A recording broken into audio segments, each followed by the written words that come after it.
Hvorfor kan borgerne ikke vide, hvad I laver inde på... Det må I tage op med regeringen. Gå væk. Der er møde lige nu, det er meget... Hvorfor vil staten ikke have, at jeg kommer ind og kigger med?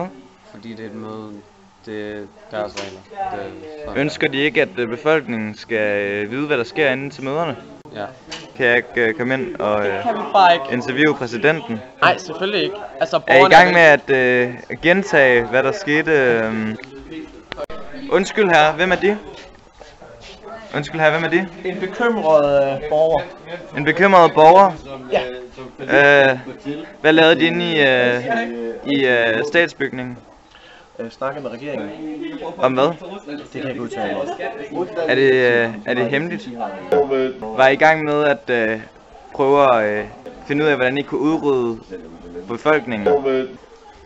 Prøver du at fjerne Ukraines befolkning? Det kan jeg ikke udtale mig om, men nu må jeg videre. Jeg har et fly, jeg skal nå. Fly hvorhen? Til USA. Til USA? Du er altså ikke en bekymret borger, men en amerikaner. Det kan jeg ikke udtale mig om.